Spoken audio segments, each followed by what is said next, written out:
بسم اللہ وصلاۃ وسلام علی رسول اللہ۔ ایک نئی حدیث پاک کے ساتھ حاضر ہوا ہوں۔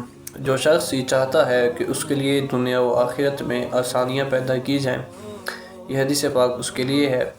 مسلم شریف کی حدیث پاک ہے، وعن ابی ہریرہ رضی اللہ تعالی عنہ قال قال رسول اللہ صلی اللہ علیہ وآلہ وسلم من یسر علی معسر یسر اللہ علیہ فی الدنیا والآخرہ۔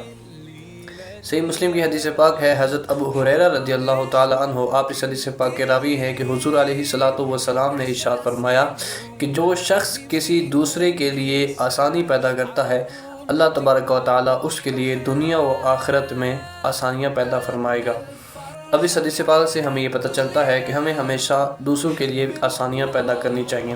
اب جو شخص یہ چاہتا ہے کہ اس کے لیے دنیا و آخرت دونوں میں آسانیاں پیدا کی جائیں، اسے چاہیے کہ وہ ہمیشہ دوسروں کے لیے آسانیاں پیدا کرے۔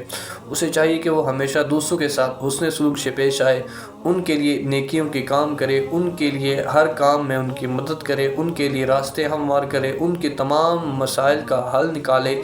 اللہ تبارک و تعالی اس کو تمام مشکلات سے دور فرمائے گا اور دنیا و آخرت میں اس کے لیے آسانیاں پیدا فرمائے گا۔ لیکن افسوس کے ساتھ ہمارا ایک فطرتی طور پر ہمارا ذہن ایک ایسا بنا ہوتا ہے کہ ہماری کوشش ہوتی ہے کہ ہم جتنا ہو سکے لوگوں کو اپنے نیچے ہی دبا کے رکھیں۔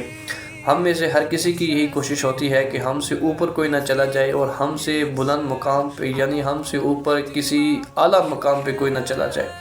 ہر کسی کی یہی کوشش ہوتی ہے کہ لوگ ہمارے نیچے لگے رہیں، لوگ ہمارے انڈر کام کرتے رہیں، لوگ ہمارے زور بازو بنے رہیں اور لوگ ہمارے ہی کام کرتے رہیں۔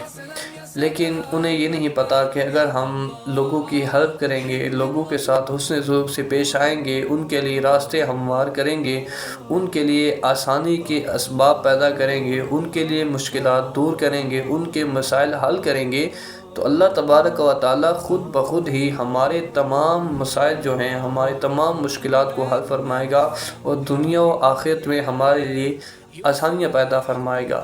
اللہ تبارک و تعالی سے دعا ہے کہ اللہ تعالی ہم سب کو دوسروں کے لیے آسانیاں پیدا کرنے کی توفیق عطا فرمائے۔